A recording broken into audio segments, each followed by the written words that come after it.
Avant de continuer, j'aimerais te poser une question. Pas une question pour réfléchir, mais une question pour être honnête.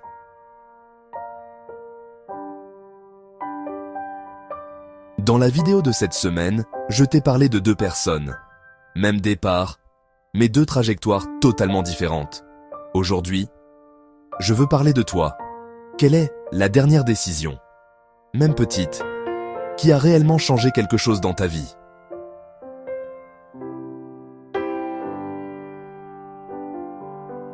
Pas une intention, une vraie action.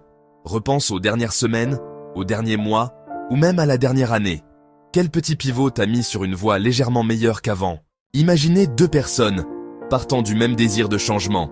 La première s'est plongée corps et âme dans le développement personnel. Son bureau est devenu un sanctuaire du savoir, une forteresse de la préparation. Elle a dévoré des livres, surligné des passages clés, pris des notes méticuleuses et dressé des listes impeccables. Chaque podcast écouté, chaque vidéo visionnée ajoutait une nouvelle couche à son plan magistral. Elle a accumulé des idées puissantes, des stratégies complexes, se sentant plus intelligente, plus préparée chaque jour. Mais cette préparation est devenue une fin en soi, un cocon confortable. Elle attendait le moment parfait pour commencer, ce signal mythique où toutes les conditions seraient alignées. Pendant ce temps, l'écart entre ses plans ambitieux et sa réalité quotidienne restait inchangé. Un fossé silencieux et grandissant. La deuxième personne, elle, a choisi une approche radicalement différente. Face à la montagne d'informations, elle a isolé une seule idée, une unique action réalisable. Pas de plan complexe, pas de recherche exhaustive, juste un engagement envers une action gérable, répétée chaque jour. Écrire 100 mots, méditer 3 minutes, faire une seule pompe. C'était simple, discret. Surtout, c'était constant. Chaque petite action s'est construite sur la précédente, comme des briques posées patiemment, l'une après l'autre. Le changement fut d'abord imperceptible, une ondulation à la surface. Puis, avec le temps, il a sculpté une transformation complète et profonde. Le même point de départ, mais deux destinations radicalement différentes. La différence fondamentale ne résidait pas dans l'étendue du savoir, mais dans la décision de faire un premier petit pas, même imparfait. Nous avons parlé du pouvoir d'une seule décision, de ce moment charnière où tout peut basculer. Mais une décision, aussi puissante soit-elle, n'est que le point de départ. Maintenant, explorons un territoire que nous connaissons tous intimement. L'écart abyssal entre savoir et faire. C'est ce gouffre entre la personne que nous aspirons à être et celle que nous sommes au quotidien. Pour le sonder, je veux te poser 4 questions. Prends un instant, respire et sois brutalement honnête avec toi-même. Première question. Quelle est la toute dernière décision que tu as vraiment, concrètement, mise en œuvre? Je parle d'une action physique, pas d'une simple pensée ou d'une intention. Était-ce de boire ce verre d'eau au réveil, de poser ton téléphone hors de portée avant de dormir, ou d'écrire une seule phrase de ce projet qui te tient à cœur? Pense à la plus petite chose. Deuxième question. Parmi tout ce que tu apprends en ce moment, via des livres, des podcasts ou même cette vidéo, quelle est la seule idée que tu sais pertinente pour toi, mais que tu n'appliques toujours pas? Qu'est-ce qui t'empêche d'en appliquer, ne serait-ce qu'1%, une infime partie, dès maintenant?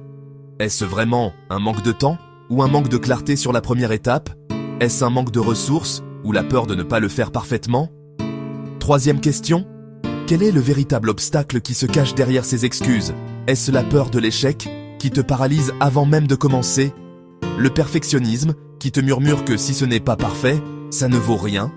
Ou l'idée que commencer si petit te semble totalement insignifiant? Et enfin, quatrième question, quel est le coût de cette inaction? Pas dans un an, mais aujourd'hui. Quelle énergie cela te coûte-t-il de porter le poids de ce que tu devrais faire? Quelle confiance en toi s'érode chaque jour où l'action n'a pas lieu? Cet écart n'est pas passif. Il est actif. Il consume notre volonté. Mais comprendre cela, c'est déjà commencer à le combler. Pensez à Karim. Depuis toujours, il rêvait d'être écrivain. Ce n'était pas un simple souhait, mais une part de son identité. Il s'imaginait déjà son nom sur la couverture d'un livre en vitrine. Pour y arriver, il a tout étudié, tout préparé. Il a dévoré les classiques, analysé les structures narratives, acheté le carnet parfait et le stylo idéal. Sa bibliothèque était un temple du savoir littéraire, mais son bureau était un hôtel de l'inaction. Chaque soir, il s'asseyait, prêt à laisser le génie s'exprimer. Mais il attendait l'idée parfaite, la première phrase inoubliable. Et les pages restaient désespérément vides. La pression du rêve était devenue une encre. Puis, la percée. Une décision minuscule, presque ridicule. Écrire seulement 100 mots chaque soir. Pas un chef-d'œuvre, juste 100 mots. Les premiers jours, les mots étaient maladroits, forcés. Pas toujours bons. Mais ils étaient là. Une semaine, il a failli abandonner, relisant des phrases qu'il jugeait sans valeur. C'était son premier vrai test. Mais il a tenu bon, se rappelant que l'objectif n'était pas la qualité, mais la régularité. 3 mois plus tard, il avait un corpus réel. Une ébauche imparfaite, mais vivante. Son identité était transformée. Il n'était plus quelqu'un qui voulait écrire. Il écrivait. L'action, si petite soit-elle, avait redéfini sa réalité. Et puis, il y a Marie. Elle savait exactement quoi faire pour mieux dormir, pour avoir plus d'énergie. Les articles, les podcasts, les conseils d'amis, elle connaissait la théorie par cœur. Mais chaque soir, le même cycle se répétait. Alors elle a pris une seule décision, un point de levier unique. À 22h, quoi qu'il arrive, laisser son téléphone hors de la chambre. Pas de négociation, pas d'exception. Les premières nuits furent étranges. Un sentiment de manque flottait dans l'air. Mais quelques jours plus tard, son sommeil s'est amélioré nettement. Le matin, son esprit était plus clair, moins fragmenté. Cette petite victoire, ce sentiment de contrôle retrouvé, en a déclenché une autre. Elle a commencé à préparer ses affaires de sport la veille, puis à boire un verre d'eau au réveil. C'est l'effet domino de petites actions cohérentes. Chaque action ne change pas votre vie, mais elle confirme l'identité que vous souhaitez construire. Karim et Marie n'ont pas eu besoin d'un plan grandiose. Ils ont trouvé un point de levier simple, une action si petite qu'il était presque impossible de ne pas la faire. La méthode est toujours la même. Identifier le plus petit pas possible, s'engager à le faire, et répéter. C'est ainsi que l'on transforme l'intention en identité. Les grandes transformations ne sont pas visibles au début. Elles viennent de décisions silencieuses, répétées dans le temps. La magie n'est pas dans l'instant unique, mais dans la répétition. Alors, quelle petite décision concrète prendras-tu cette semaine? Écris en commentaire la décision que tu vas appliquer cette semaine, parce que ta réponse peut inspirer quelqu'un d'autre. Abonne-toi à Savoir & Leadership si tu veux transformer ce que tu apprends en vraie évolution.